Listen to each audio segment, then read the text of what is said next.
Princess Beatrice, thank you so much for making time to speak to The National. Thank you so much for having me. It's very exciting.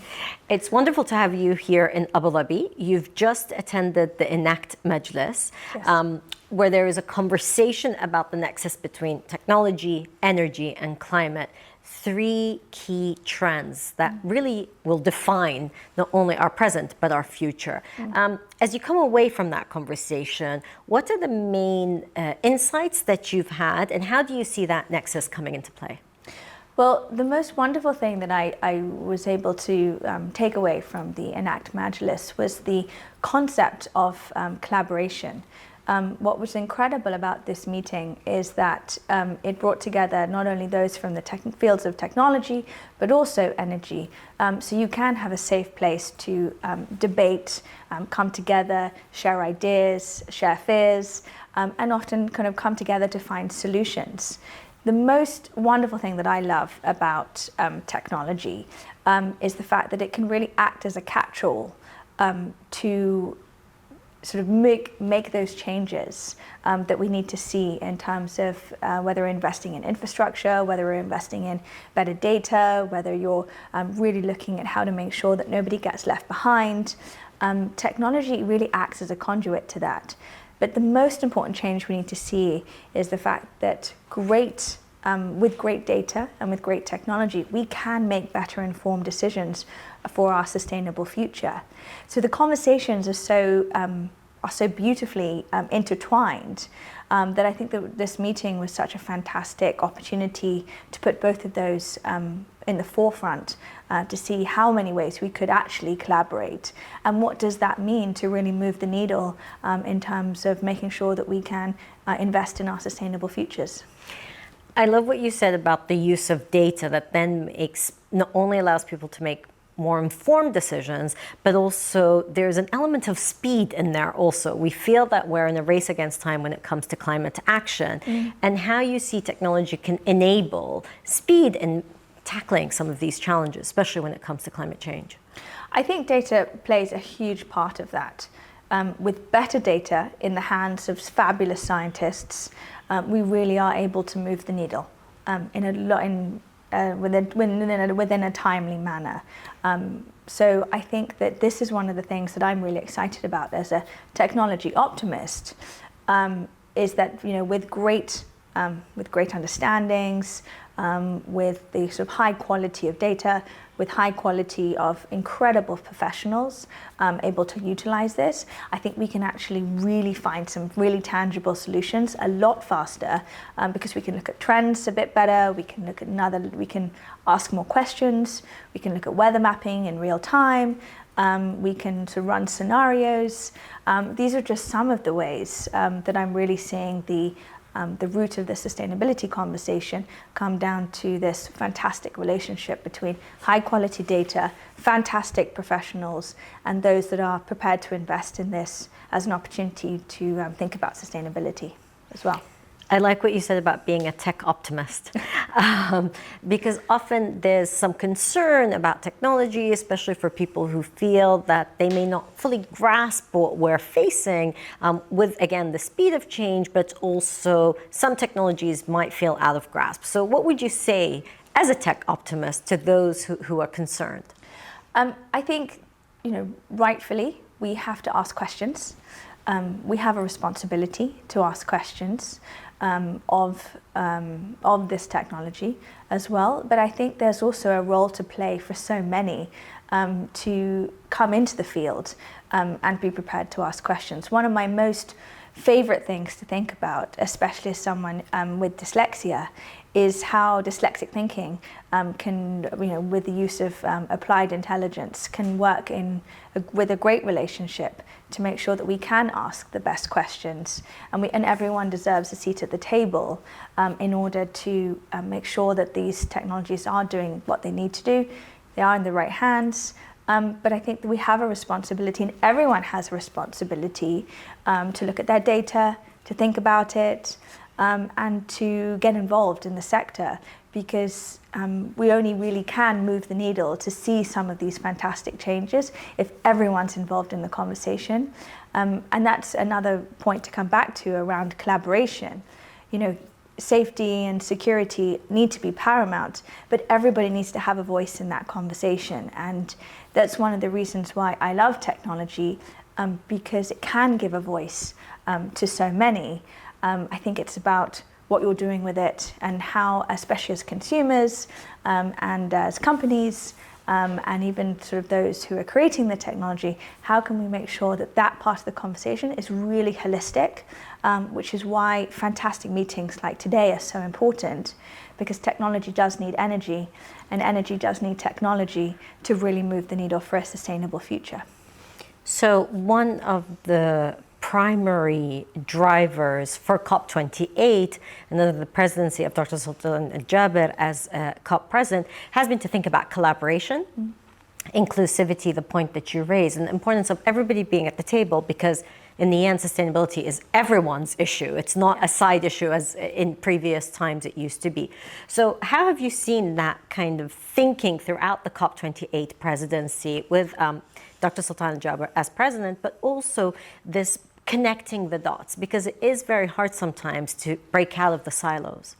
Yes, and I think that the legacy of COP28, the fact that it was hosted here in the UAE as one of the most important energy providers in the world, I think that in itself is a phenomenal opportunity to demonstrate collaboration. Making sure there is a voice at the table for those that are in traditional industries to be able to look at how they could do things more sustainably is a fantastic example of that. And giving space for people to ask questions, giving space to people to say, I don't have all the answers. I can't do it on my own. How can we actually, I want to work in data centers. You've got the power. How do we do this in a green, thoughtful, environmentally impactful way? And that's been some of the best sort of legacies of COP, I think, is the fact that it really allowed for everybody to have a conversation rather than having the silos. One of my sort of pet hates, I think, has been in technology that we have been working in silos for too long, and actually moving towards this state of collaboration where everyone can benefit, and the economic benefits for everyone across the global north and the global south really can change the game for a lot of people. Some of your work has also been focused on entrepreneurs. When you're thinking about not only this makes business sense, but also how do you help those that might be just starting out or finding way? And through your work with Opus, you've been really concerned about entrepreneurship and how you can help entrepreneurs. How can you make sure that they have access to the technologies that are required in today's world? So entrepreneurship has always been a passionate area for me. I have seen firsthand what it is to work with some fantastic entrepreneurs who are really prepared to ask very deep questions, and they're prepared to kind of foster this nature of innovation. They're the change makers, they're the doers, and I think that the more sort of support that we can give to the systems around the entrepreneurs means that great ideas have more of an opportunity to foster great innovations. So that for me is kind of why the entrepreneurial story plays such a huge role, because I really want to see some of this, some of this innovation, some of these data solutions really come to bear. And that can only be done if you're prepared to think differently and ask questions of systems. Mm-hmm. And that's where the entrepreneurial ideas really fit so well, especially when you're focusing on climate change or healthcare. Again, how do we make sure that fantastic data is out there to make sure that entrepreneurs and dreamers have access to great tools to be able to think differently and ask questions of some of our large systems and actually move the needle for sustainability. And one of the things you've said, you've spoken about there's a need for new ways of doing things that is based on a partnership model. And you were recently at UN Climate Week, and you speak to different groupings. You're here in the UAE, you're in New York, you're back in the UK. And what do you think stands in the way of getting to those conducive partnership models? Well, so I think sometimes you have to ask permission to clear up a misunderstanding, which is one of my favorite phrases from my mother, because we all we do have a sort of like race against time to make sure that we can put our climate and the needs of our climate at the forefront of whatever we're doing in our lives. And that's everyone's responsibility. And there are so many great ways to do that. But collaboration is really needed, whether you're looking at financing, infrastructure, entrepreneurship, new ideas, investment. And all of these things sort of really do need to come together if we all are going to work together. And there's also a fantastic change that we're really seeing, I think, with AI, is the fact that everybody can find their niche in the chain and really focus on that. And then together, we are the best of some of our parts. And that's where you think about AI in terms of tackling societal challenges. So it's not necessarily just in the business world or in the energy world, societal challenges. So, when we say AI for good, what does that mean to you? Oh, I mean, that is sort of what a wonderful phrase it is, because it can mean so much. And that's what makes me so excited, because it means that there really is a role for everyone to play in this journey. As I said, when you think about AI, there is so much that goes into it, right? From the IT teams in your business to the actual program writers to the people that are designing these fantastic tools. So there's such a breadth of choice with which this technology can really make a huge difference. So when I think about it for good, what I think about is how do we reinvest in people, in the opportunities that we have to upskill, to encourage, and to sort of embrace those from different backgrounds. As I talked about, dyslexic thinking, it plays a huge role in how we can think about the roles that technologies will provide for our future. So I think about for good meaning with purpose and passions and actions, and collaboration and purpose really do go hand in hand. I don't believe in any way, shape or form, though, that AI has got the sort of silver bullet solutions. It really is the people who are really working hard on the front lines, using these technologies as toolkits that really can make the difference. So we are in that sort of wonderful place now where we've got to reinvigorate how the human being is really at the center of this narrative, and investing in the human intelligence to make the most out of these tools. And if we reinvest in the human and we reinvest in what these people and what these young people are really capable of, whether it's entrepreneurs or young women who have got digital education for the first time, there's so much potential here in order to really see how a technology sector driven by fantastic intelligence can work to make everybody's lives more thoughtful places.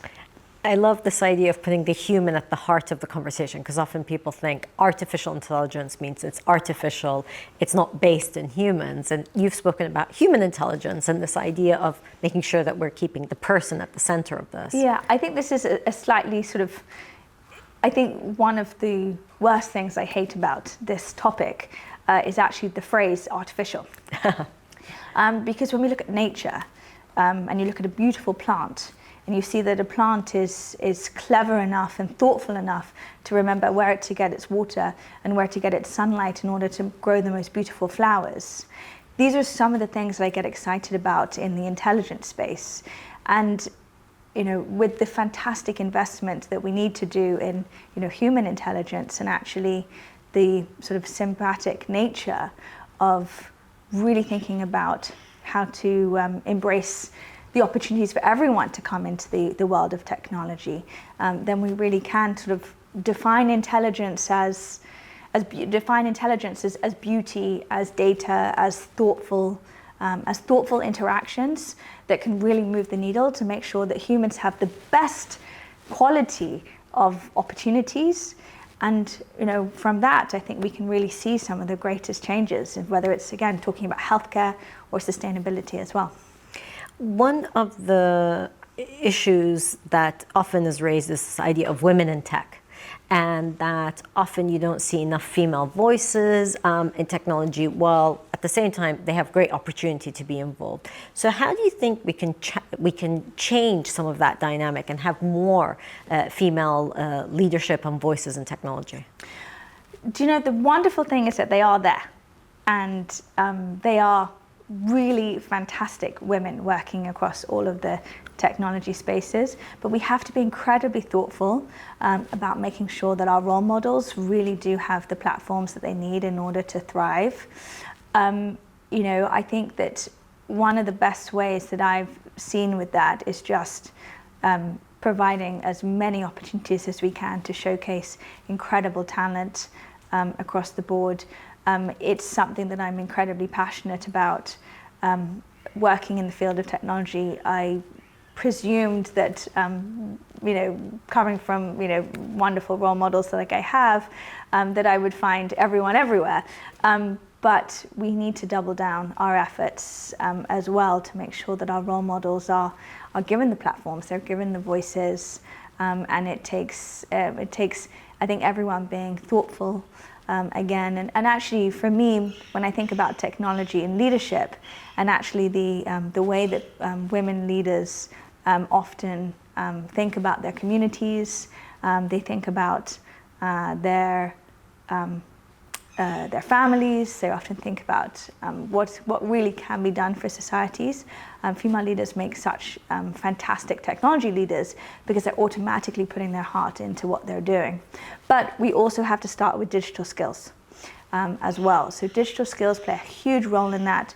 So I love working with organizations that take a grassroots approach, there's some fantastic examples of collaboration across the digital skills divide to make sure that women and girls really can have the best start in life. I wanted to bring it back to the point that there's concern about how much energy all these technologies are going to require, especially when it comes to artificial intelligence. You know, we hear about a ChatGPT request taking 10 times more energy than a simple Google search or a simple search engine search. So how can we make sure that the two paths are being tackled together? Both this, you know, exponential growth in the use of technologies and also being mindful of energy usage. Well, the wonderful thing about the technology sector is that it's always changing. It is changing at very rapid speeds. So pieces of technology that were around 2 years ago are already out of date today. Sometimes it's so quick it makes your head whirl. But you know, this conversation is really time critical, and I think I am seeing a lot of fantastic companies lean into the best ways to make those changes. The technology is only as good as its parts. And it really does need the entire sector to pull together. Wonderfully, because technology, as I said, is not static, it's always learning.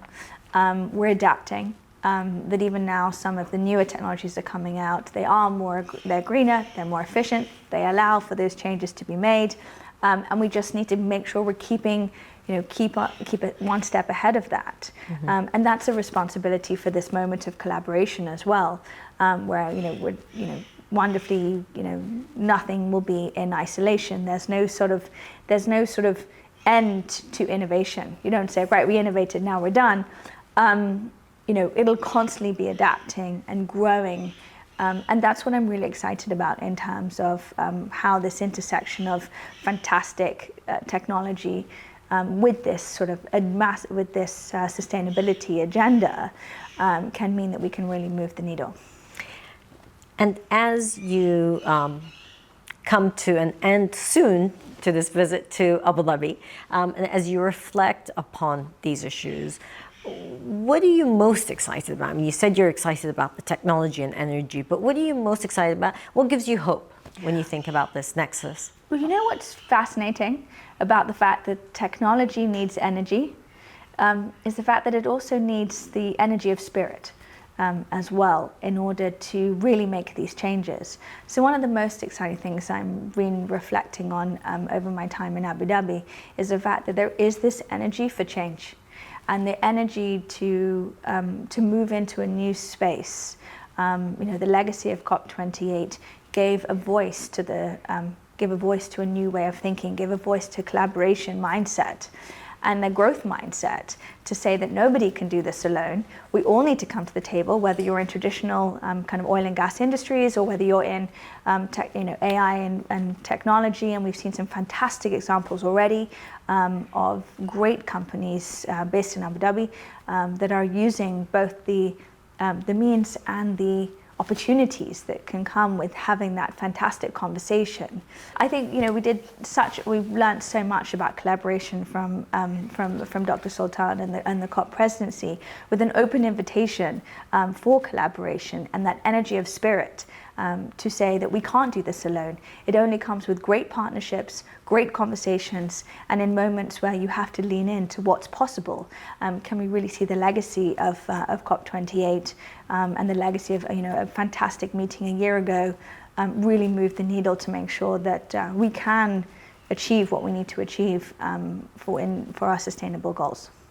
As you think about the opportunities, but also the challenges, how can we make sure that people from the bottom up actually have an opportunity to enable change when it comes to not only technological change, but our sustainable future? So when I think about sort of what's possible, especially from a grassroots perspective, I'm so excited to think about some of the opportunities, especially for women in tech as well, because so much work from some fantastic global organizations is going into that grassroots conversation to make sure that young women and young girls are really equipped with those digital skills. And what that can unlock for their families, what that can unlock for their own potential, what that can unlock for small businesses, which comes back to the entrepreneurial point as well. And then we can hopefully see that sort of bubble up effect of the fact they are equipped with fantastic skills, they've been given the opportunities, and then it is the responsibility of the large organizations out there to nurture fantastic talent wherever they can. Talent is key to making sure that our technologies really can go on to answer some of the best questions. But we need that talent. We need to create space for it. And we need to find it, search it out, and nurture it. No matter whether you're working in some of the greatest universities across the world, or whether you are a mom thinking about new skills for the first time, getting back into work. There is fantastic opportunities that technology can really bring, but I think it's a collective responsibility that we have in order to nurture talent and do everything we can to foster digital skills and really upskill and cross-skill a lot of individuals who are probably a little bit fearful about what this could really mean for their lives. But I think there are some fantastic chances and some fantastic organizations doing great work that I've witnessed across the globe who are prepared to lean into this space and move the needle.